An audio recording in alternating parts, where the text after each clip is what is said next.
አያችሁ አብዛኛው ሰው የሚቀበለውን ነገር ካረጋችሁ አብዛኛው ሰው ያገኘውን ነገር ታገኛላችሁ። ሰው ወይ ተመልካች ትሆናለህ ወይ አስመልካች ትሆናለህ። ምረጡ። አትዝናኑ አይደለም ግን በማጣት ውስጥ መዝናናት መጉላላት ነው። ማታ ማታ ሌሎች ነገሮች ከሰዎች ጋር በማውራት ጊዜያችሁን አታጥፉ።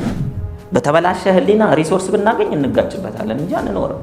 ሰዎች አይረባም የሚሉን እኮ በእነሱ ህሊና ውስጥ አይቻልም አይሳካም ብለው ስለሚያምኑ ነው እንጂ ስለማይረባ አይደለም። አሁን በደንብ አዳምጡኝ። ይኸውላችሁ በህይወታችን የሆኑ የምንፈልጋቸውን ነገሮች ለማሳካት መልፋት አይደለም የሚያስፈልገው። ትንሽ አስብ ትንሽ ትሆናለህ፣ ትልቅ አስብ ትልቅ ትሆናለህ። ሐሳብ ዘር ነው ጠብ የሚል ወደ ህሊና።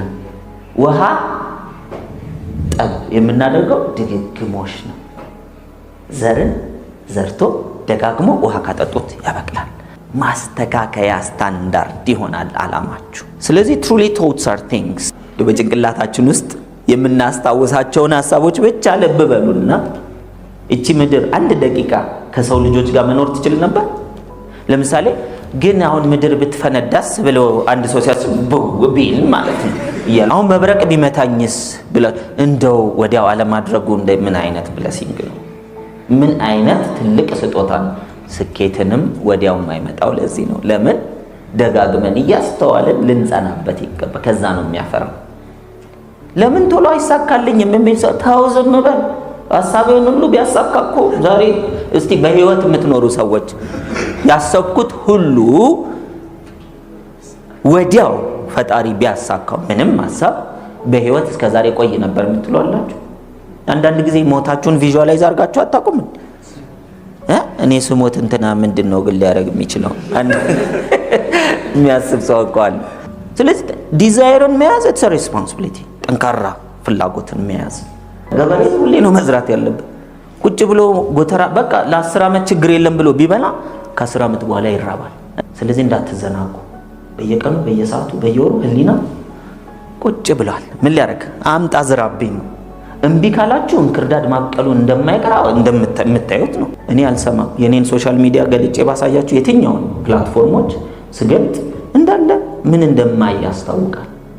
ለምን ስለሚዘራ ህሊና ካየው ምን ይላል? ዝም ብሎ እኮ ነው የሰማው። ዳት ዋዝ ሶሻል ሚዲያ አይደለም እንዴ? በዛ ሰዓት ከጓደኞች ጋር ቁጭ ብሎ ሲወራ ምን ችግር አለው ብሰማ? ለምን የሆነ ነው ሰብኮንሺየስ ማይንድ ሁሉ ለምን ነው የሁላችን የሚሰራ። የዘራህበትን ያበቅላል። በእርግጠኝነት ጠንካራ ፍላጎት ከያዛችሁ በእርግጠኝነት ታሳካላችሁ። ይሄ የፈጣሪ ህግ ነው። የተሰራው እንደዛ ነው። ህሊና ውስጥ በእርግጠኝነት እስከዘራህበት ድረስ እምነት ይሆናል። ላመነ ደግሞ ሁሉ ነገር ይቻለዋል። ማመን ማለት ይሄ ነው። ደጋግመህ አሰላስል ስለምትፈልገው ነገር። ብዙ ሰው ስለሚፈልገው ሳይሆን ወይኔ ጉዴን ነው አይደል የሚያሰላስለው። ስለዚህ ምን ይሆናል? ወይኔ ጉዴን እየዘራ ነው፣ ጉዱ ያፈራለታል። ደስታን፣ ፍቅርን፣ ሰላምን መትረፍረፍ። በነገራችን ላይ መልካምን ነገር አስባችሁ አይረባም ቢላችሁ ዙሪያችሁ ሁሉ ብትተውት ያንን ሐሳብ ምን ትጠቀማላችሁ? እነሱ እኮ አይረባም የሚሉ ሰዎች አይረባም የሚሉን እኮ በእነሱ ህሊና ውስጥ አይቻልም አይሳካም ብለው ስለሚያምኑ ነው እንጂ ስለማይረባ አይደለም። በጎን ነገር ለማሰብ ከሰዎች ድጋፍ አትጠብቁ። ለፈጣሪ ብቻ መልካም ነው ብላችሁ ካሰባችሁ ከማሰብ ወደ ኋላ አትበሉ። የማንንም አስተያየት አትጠብቁ። ዋናው ነገር ይሄ የማስበው ነገር በፈጣሪ ፊት መልካም ነው ወይ፣ በጎ ነው ወይ፣ ጥሩ ነው ወይ የሚለው ለሰው አይደለም። ከዛ በኋላ ለሰዎች ስትናገር ይቀበሉ የራሳቸው ጉዳይ፣ አይቀበሉ የራሳቸው። ያንዳንዷን ነገር ደግሞ ያነዛን 5 ያሰብኳቸው ነገሮች አሳክቼ ለቤተሰብ ለጓደኛ ምናምን ማሳየት ይችላል። አላማው ማሳየት ሳይሆን ለካ ይቻላል ብለዋል እነሱ። እኔ ግን የምፈልገውን እንድኖር ረድቶኛል። እኔ የምበላው እያጣሁ ስለ ቫኬሽን ነው የማወራው። ወይ ተመልካች ትሆናለህ ወይ አስመልካች ትሆናለህ። ምረጡ። አትዝናኑ አይደለም ግን በማጣት ውስጥ መዝናናት መጉላላት ነው የምትኖረው። ህይወት ራሷ እኮ ኢንተርቴይንመንት ነች። ሰው በምስጋና እኮ ከኖረ ከምስጋና በላይ ኢንተርቴይንመንት የለም። ስለዚህ ምን አድርጉ? ኢንቴንሲቭሊ ዲዛይራችሁ ላይ አተኩሩ። እኔም ዲዛይሬ ላይ ስላተኮርኩ ነው። አያችሁ አብዛኛው ሰው የሚቀበለውን ነገር ካረጋችሁ አብዛኛው ሰው ያገኘውን ነገር ታገኛላችሁ። ፈጣሪ የሚቀበለው በልባችሁ ያለ መልካም ነገርን ካሰባችሁ ከአብዛኛው ለጊዜው ትለያላችሁ። እቺ ሾጥ አረገው ይሏችሁ። ሾጥ አረገው ከተባላችሁ ልዩ ነህ ማለት ነው። ልዩ በመውደቅ አይሁን። ግልጽ ነው። ልዩ በከፍታ፣ ልዩ በጽድቅ ስራ፣ ልዩ በመልካም ስራ፣ ልዩ በዓላማ፣ ልዩ በራእይ ይሁን። ያንን አድርጉ። ከዛ በኋላ ልዩነት መፍጠር ትችላላችሁ። ኮምፕሊትሊ ከአብዛኞቹ አብረውኝ ከኖሩ ሰዎች ጋር ህይወቴ ከፍ እንዲል ያደረገኝ ዲዛይሮችን በሞኝነት በመያዝ ነው። እንዴት ለሚለው አንደኛ ማታ ቤት ገባው፣ እራት በላው፣ ከቤተሰብ ጋር ተጫወትኩ። ከዛ በኋላ ምናልባት 2 ሰዓት ልጀምር እችላለሁ፣ 3 ሰዓት ልጀምር እችላለሁ። የነገ እቅዴን አውጣለሁ። ስለ ነገ ማቀድ ማለት ዲዛይሮቻችን ላይ ማተኮር ነው አይደለም? ነገ እንዲያረጋለሁ የወር እቅዴን አያለሁ። ድሪም ቦርዴን አይና ሲሳካ የሚሰማኝን ስሜት አሰላስላለሁ። በዛ ጉዳይ ላይ ካልኩሌት ማድረግ ያለብኝ ነገር ካለ ካልኩሌት አድርጌያለሁ። እስከ ዛሬ ድረስ በሰራሁት ምን ያክል አሳክቻለሁ የሚለውን ማሰብ ካስፈለገኝ አስባለሁ።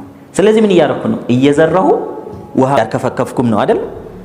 ኤቭሪ ዴይ ማታ ኤቭሪ ዴይ አመመኝ አትበሉ፣ ደከመኝ አትበሉ፣ ሰለቸኝ ማታ ሌሎች ነገሮች ከሰዎች ጋር በማውራት ጊዜያችሁን አታጥፉ። ማታ ቁጭ ብላችሁ የነገ እቅድ፣ የሳምንቱን እቅድ፣ ድሪሞቻችሁን እስካሁን ምን እንዳሳካችሁ ምን ላሻሽል፣ ከዛ መጽሐፍ ማንበብም ካለባችሁ ከዚህ ጋር ሪሌት ያደረገ መጽሐፍ፣ ምስጋናዎቻችሁን፣ ጸሎቶቻችሁ፣ እነዚህ ነገሮች ብቻ ኤቭሪ ዴይ። አንዳንድ ሰው ኤቭሪ ዴይ ሲባል ወዲያው ጭንቅላት ምን ብሎ ይጠይቃል? እስከ መቼ? የት ልትሄድ ነው? ይሄን አቁመን የት ነው የምንሄደው? ስታሳካ ሌላ ነገር ይታሰባል አይታሰብ? ለራስ ካሳካን በኋላ ለቤተሰብ ማሰብ አያስፈልግም? ከራስ ወደ ቤተሰብ፣ ወደ ዘመድ፣ ወደ ጓደኛ፣ ወደ ሀገር እያለን። ስለዚህ ስታርት ፍሮም ዮርሰልፍ፣ ከራሳችሁ ጀምሩ። ዲዛይሮቻችሁን ስትይዙ ሲሳካ ለሌላው አንደኛ ኢንስፓይሬሽን ትሆናላችሁ። ቀጥሎ ለሌሎችም ከሀሳብ ጀምሮ ትዘራላችሁ። በዚህ አይነት ቀስ በቀስ እኮ እንለወጣለን። ለውጥ እኮ አለ። በነገራችን ለውጥ ከሪሶርስ ከውጭ አይመጣም። ለውጥ ከውስጥ ነው። ከውጭ ያለ ኢትዮጵያ ነዳጅ ብታወጣ አንለወጥም። ኢትዮጵያ የተለያየ ከመሬት ተቆፍራ የሚገራርም እንቁ ምናምን ተገኘ ናሳ አይቶት የሚገርም ነገር የሚባለው ቢወጣ ወጣብን ነው እንጂ ወጣልን አይሆን። በተበላሸ ህሊና ሪሶርስ ብናገኝ እንጋጭበታለን እንጂ አንኖርም። እያልኳችሁ ያለሁት በባንካችሁ ውስጥ አንድ ቢሊዮን ዶላር ተቀምጦላችሁ በድህነት ተቸግሮ መኖር ይቻላል። ለምን? ገንዘቡን የሚይዘው ሀሳብ ነው እንጂ ገንዘብ ሀሳብን ሊይዝ አይችልም። ገንዘቡን የሚያመጣው ገንዘቡን ሊያመጣ የሚችል ሀሳብ ነው። ፍቅርን የሚያመጣው ፍቅርን ሊሸከም የሚችል ሀሳብ ነው። ጤናን የሚያመጣው ጤናን ሊሸከም የሚችል ሀሳብ ነው።